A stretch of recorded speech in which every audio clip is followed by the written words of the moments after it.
The old man from Omaha had seen this movie before. Warren Buffett, sitting in his modest office overlooking the Nebraska plains, watched as the numbers on his screen painted a familiar picture. It was early 2025, and while the rest of Wall Street celebrated another year of artificial intelligence, euphoria, and record-breaking stock prices, the Oracle of Omaha was quietly orchestrating one of the most dramatic retreats from the stock market in his legendary career. The whispers had started in the financial corridors of Manhattan sometime in late 2024, growing louder with each quarterly filing. Berkshire Hathaway, the conglomerate that had become synonymous with American capitalism itself, was selling. Not just trimming positions or rebalancing portfolios, but systematically liquidating massive chunks of its equity holdings. By the time the spring of 2025 arrived, what had begun as strategic adjustments had transformed into something far more significant, a wholesale exodus from stocks that would ultimately prove prescient. The numbers themselves told only part of the story. 12 consecutive quarters of net selling had transformed Berkshire's balance sheet into something unprecedented in its history. The company's cash position had swelled to an astronomical figure, reaching heights that seemed almost incomprehensible even for a company of Berkshire's magnitude. But it wasn't just the scale of the selling that caught attention. It was what Buffett was selling, and when he was selling it, that revealed the true depth of his concerns. Apple had been the crown jewel of Berkshire's portfolio, a position so large that at one point it represented more than half the value of all the company's stock holdings. Buffett had famously called the iPhone maker one of the best businesses he'd ever seen, praising its ecosystem, its customer loyalty, and its ability to generate cash. Yet starting in late 2023, he began dismantling this position with a determination that shocked even seasoned Buffett watchers. Quarter after quarter, the selling continued until by November 2025, Berkshire had shed nearly 3/4 of its Apple stake. The timing was remarkable. When Buffett first started selling Apple, the stock was still riding high on the artificial intelligence wave that had captivated Wall Street. Tech stocks were soaring to new heights, propelled by promises of revolutionary productivity gains and transformative business models. The market's obsession with all things AI had pushed valuations to levels that made even the dot-com bubble seem quaint by comparison. Yet there was Buffett, systematically reducing his exposure to the very company that many considered the safest bet in technology. Bank of America presented another fascinating case study in Buffett's retreat. This was a relationship with deep roots, dating back to 2011 when Buffett had stepped in during the financial crisis aftermath, with a crucial investment that helped restore confidence in the banking giant. He had converted his preferred shares to common stock in 2017, becoming the bank's largest shareholder. The investment had been phenomenally successful, generating billions in profits. Yet by 2024, Buffett was selling this position too, reducing his stake quarter after quarter even as the bank's management insisted that fundamentals remained strong. The pattern extended across the portfolio. Citigroup, completely sold. Capital One, dramatically reduced. Even smaller positions that might have escaped notice in normal times were being liquidated. The selling was methodical, deliberate, and comprehensive. It was as if Buffett was preparing for something that only he could see coming. What made this retreat even more intriguing was where the money was going. Instead of rotating into other stocks or making the massive acquisitions that Berkshire shareholders had long hoped for, Buffett was parking the proceeds in the most boring, predictable investment imaginable. United States Treasury bills. By the spring of 2025, Berkshire had accumulated such a massive position in T-bills that it owned approximately 5% of the entire short-term government debt market. The company had literally become one of the largest creditors to the United States government. This wasn't a chase for yield, though the 4% plus returns on short-term treasuries were certainly attractive compared to the near-zero rates of just a few years earlier. Rather, it represented something more fundamental about Buffett's view of the investment landscape. Treasury bills offered the ultimate in liquidity and safety, allowing Berkshire to preserve capital while maintaining complete flexibility to act when opportunities arose. It was the investment equivalent of keeping your powder dry. The broader market context made Buffett's caution seem increasingly prescient as 2025 unfolded. The warning signs had been accumulating for months, hidden beneath the surface of the AI-fueled rally. Corporate bankruptcies were quietly piling up, reaching levels not seen since the aftermath of the Great Recession. The yield curve, that often reliable predictor of economic trouble, had been sending mixed signals that suggested underlying stress in the financial system. Consumer confidence was wavering. caught between the wealth effect of rising stock prices and the reality of persistent inflation that refused to return to the Federal Reserve's target. Then came April 2nd, 2025, a date that would be remembered as Liberation Day, though not in the way President Trump had intended when he chose that name for his sweeping tariff announcement. The president, emboldened by his return to office and determined to fulfill his campaign promises of economic nationalism, unveiled a dramatic escalation of trade barriers that shocked even his supporters. The tariffs weren't targeted or strategic, they were broad, aggressive, and immediate. The market's reaction was swift and brutal. Within hours of the announcement, the careful optimism that had sustained the rally evaporated. The Dow Jones Industrial Average shed hundreds of points in minutes. The technology-heavy Nasdaq, already stretched by extreme valuations, began a descent that would ultimately push it into bear market territory. The small-cap Russell 2000, representing the smaller companies most vulnerable to trade disruptions, collapsed even more dramatically. What followed was not just a correction, but a fundamental repricing of risk across global markets. The April crash exposed the fragility that had been building beneath the surface of the long bull market. Companies that had been priced for perfection suddenly found their valuations under assault. The artificial intelligence bubble, which had driven so much of the market's gains, began to deflate as investors questioned whether AI revenues could possibly justify the massive investments being made. International markets fared even worse. The Japanese Nikkei experienced its largest single-day loss since the COVID crash of March 2020. The Korean Kospi fell by percentages that triggered emergency trading halts. European markets, caught between American protectionism and their own economic challenges, spiraled lower. The interconnected nature of global finance meant that nowhere was safe from the contagion. The economic data that emerged in the following weeks painted an increasingly dire picture. GDP estimates for the first quarter of 2025 suggested the economy had actually contracted at an annualized rate, exceeding 2%, a level of decline, seen only during the financial crisis and the pandemic in recent decades. The leading economic index, a composite of forward-looking indicators, pointed toward continued weakness. Employment, that last bastion of economic strength, began to show cracks as companies pulled back on hiring and quietly initiated layoffs. Yet through all of this turmoil, Berkshire Hathaway's position looked increasingly like genius rather than excessive caution. While the rest of the market bled red, Buffett's Treasury bills continued to pay their steady interest, completely insulated from the chaos. The cash that had seemed like such a drag on returns during the bull market now looked like the ultimate hedge against disaster. The question on everyone's mind was whether Buffett had somehow seen this specific crisis coming, or whether his retreat was based on more fundamental concerns about valuation and market dynamics. The truth, as those close to the Oracle understood, was probably some combination of both. Buffett had lived through enough market cycles to recognize the signs of excess. He had seen how periods of euphoria inevitably gave way to periods of despair. He understood that when everyone else was greedy, it was time to be fearful. There was another factor at play in Buffett's decision-making that added layers of complexity to the story. At 94 years old, he had announced earlier in the year that he would be stepping down as CEO by the end of 2025, handing the reins to Greg Abel, his designated successor. This transition, long anticipated but still momentous, meant that Buffett was essentially preparing the company for new leadership. The massive cash position wasn't just about waiting for opportunities, it was about giving Abel maximum flexibility to chart his own course. Some observers speculated that Buffett was deliberately avoiding major moves in his final months to avoid binding his successor to decisions that should rightfully be Abel's to make. The cash hoard represented optionality, the ability to move in any direction as circumstances warranted. It was perhaps the ultimate expression of Buffett's philosophy of patient capital allocation, extended now to encompass succession planning. The psychology of the market during this period was fascinating to observe. Even as evidence of economic deterioration mounted, many investors remained in denial. The artificial intelligence narrative was so powerful, so compelling, that it seemed to override traditional concerns about valuation and economic fundamentals. Companies with no clear path to profitability commanded valuations in the billions based solely on their AI potential. The phrase, "this time is different," those four dangerous words that had preceded every bubble in history, was heard with increasing frequency on financial news networks.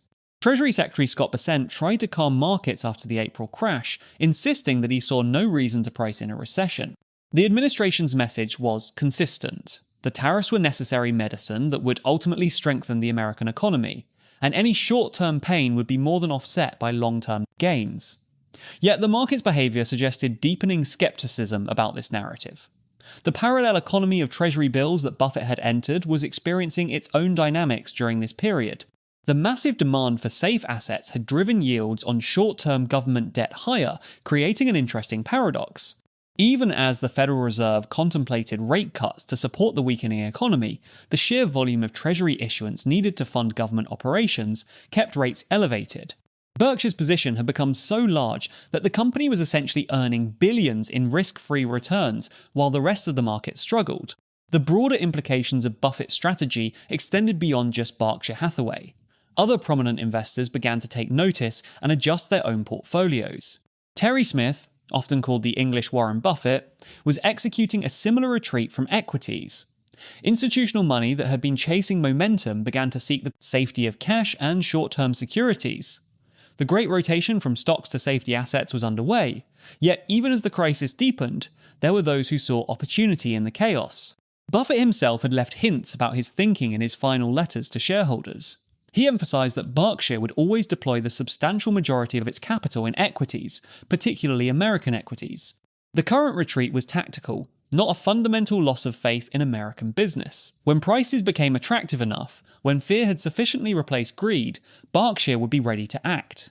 The international dimension of the crisis added another layer of complexity to the situation. The trade wars that Trump had initiated weren't just bilateral disputes with China anymore. The Liberation Day tariffs had essentially declared economic war on most of America's trading partners simultaneously. Canada and Mexico, America's closest trading partners under the renegotiated trade agreement, found themselves subject to punishing tariffs. The European Union, already struggling with its own economic challenges, faced barriers that threatened to sever decades-old economic relationships. This economic nationalism came at a particularly vulnerable moment for the global economy. Supply chains were still recovering from the pandemic disruptions. Inflation, though lower than its peak, remained stubbornly above central bank targets in most developed economies. Debt levels, both government and corporate, had reached historic highs during the era of ultra-low interest rates. The system had little margin for error, and the tariff shock removed what little cushion remained. The technology sector, which had been the primary driver of market gains for years, found itself particularly exposed. Not only were tech valuations stretched to extreme levels, but the industry's global supply chains made it especially vulnerable to trade disruptions. Companies that had built their business models on seamless international cooperation suddenly faced the prospect of fractured markets and duplicated supply chains. The AI revolution that had promised such transformation now had to contend with a world of economic barriers and technological nationalism.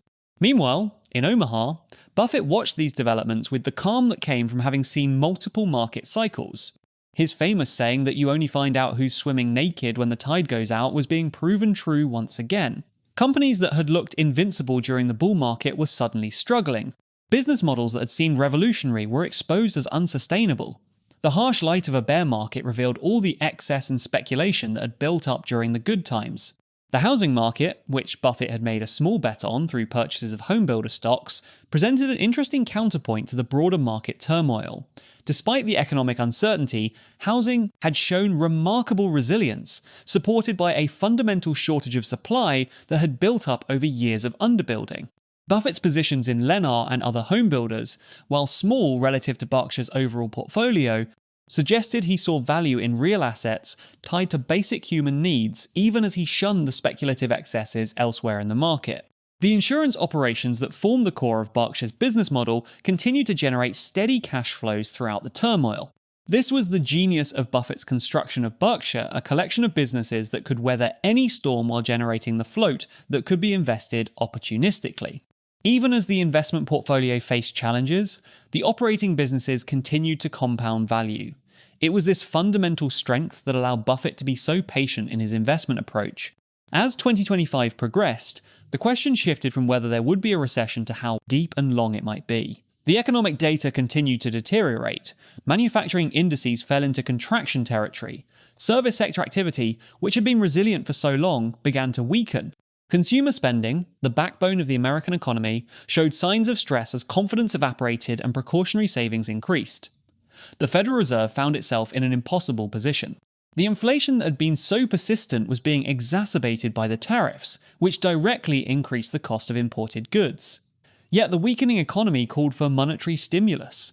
The central bank attempted to thread the needle with modest rate cuts, but these half measures pleased no one.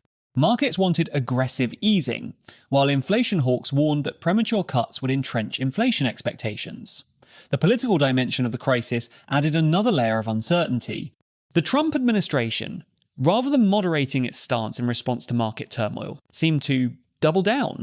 The president's social media pronouncements that this was a great time to get rich and that his policies would never change only added to the sense that policymakers were disconnected from market reality. The traditional circuit breakers of political economy, the feedback loops that usually moderated extreme policies, seemed to be malfunctioning. Yet through all of this, Buffett's basic insight remained valid. American business would ultimately survive and thrive. The question was not whether recovery would come, but when and at what price. History suggested that the best returns came from buying when pessimism was highest, when quality assets could be acquired at prices that reflected excessive fear rather than rational analysis. The cash that Berkshire had accumulated wasn't just defensive, it was offensive potential energy waiting to be deployed. The comparison to previous crises was instructive. During the financial crisis of 28, Buffett had deployed capital at the moment of maximum fear, making investments in Goldman Sachs and General Electric that generated enormous returns. During the pandemic crash of 2020, while less active due to the speed of government intervention, Berkshire had still found opportunities to buy quality assets at attractive prices. The pattern was consistent: patience during the euphoria, action during the panic. What made the 2025 situation unique was the policy-induced nature of the crisis. This wasn't a collapse driven by financial excess like 28, or an external shock like the pandemic. It was a self-inflicted wound, a choice to prioritize economic nationalism over economic efficiency. This meant that resolution could potentially come quickly if policies were reversed, but it also meant that the damage could persist if political considerations overrode economic logic. The global response to American protectionism was creating its own dynamics. Other countries, faced with American tariffs, were forming new trade relationships that excluded the United States. The dollar's role as the global reserve currency, long a source of American economic advantage, was being questioned more seriously than at any time since its establishment. The very architecture of the global economy that America had built and led for decades was being restructured in response to American actions. For individual investors watching Buffett's moves, the lessons were both simple and profound. The first was the importance of valuation discipline. Buffett hadn't sold because he predicted this specific crisis. He sold because prices had reached levels that no longer offered adequate compensation for risk. The second was the value of patience. The ability to sit in Treasury bills earning 4% while others chased the last gains of a bull market required a discipline that few possessed. The third was the importance of financial strength. Berkshire's ability to be opportunistic came from its fortress balance sheet, a luxury not available to leverage players. As Buffett prepared for his transition from CEO to chairman, his final act as the operational leader of Berkshire was essentially to hand his successor a loaded weapon, a massive war chest of capital that could be deployed however circumstances warranted. It was perhaps the ultimate expression of his philosophy: the value of optionality, the importance of patience, and the power of capital when others are forced sellers. The professional investment community was divided in its interpretation of Buffett's actions. Some saw it as the excessive caution of an aging investor who had lost touch with the new economy. They pointed to Berkshire's underperformance relative to the indices during the bull market as evidence that Buffett's time had passed. Others saw it as the wisdom of someone who had seen enough cycles to recognize unsustainable excess when he saw it. The market's subsequent performance was rapidly settling this debate in favor of the latter interpretation. The technology transformation that everyone believed would drive the next decade of growth hadn't disappeared, but its timeline and investment implications were being radically reassessed. Artificial intelligence would still transform industries, but perhaps not as quickly or as profitably as the most optimistic projections suggested. The gap between technological potential and economic reality, always present in periods of innovation, had become a chasm that swallowed enormous amounts of capital. Financial historians would likely mark this period as another example of the recurring pattern of human psychology and markets: the cycle of optimism giving way to euphoria, followed by anxiety and ultimately panic. What made Buffett exceptional was not his ability to predict specific events, but his ability to recognize where in the cycle the market stood and to position accordingly. While others were extrapolating recent trends indefinitely into the future, he was preparing for the inevitable mean reversion. The international investors who had poured money into American markets during the bull run were reassessing their positions. The combination of currency risk, political uncertainty, and valuation concerns was causing a reversal of flows that added to the downward pressure on American assets. The very factors that had made American markets attractive, technological leadership, dynamic economy, deep capital markets were being overshadowed by concerns about political stability and policy predictability. As the year progressed toward Buffett's planned transition, speculation grew about what he might do with Berkshire's cash before handing over control. Would he make one last elephant-sized acquisition, the kind he had hunted for so long? Would he authorize a massive special dividend to shareholders? Or would he maintain the status quo, giving Abel complete flexibility? The smart money was on the latter. Buffett had always thought in terms of decades, not quarters, and imposing his decisions on his successor would contradict everything he had taught about long-term thinking. The crisis of 2025 was revealing fundamental questions about the nature of value in the modern economy. Companies with no earnings commanded premium valuations based on user growth and engagement metrics. Traditional businesses with steady cash flows were valued at historic lows relative to their fundamentals. The disconnect between market prices and business reality had reached extremes that challenged traditional valuation frameworks. Buffett's retreat to the simplicity of Treasury bills was in part a rejection of this complexity. A return to the basic principle that an investment's value should be related to the cash it generates. The generational aspect of the wealth transfer was another fascinating dimension of the story.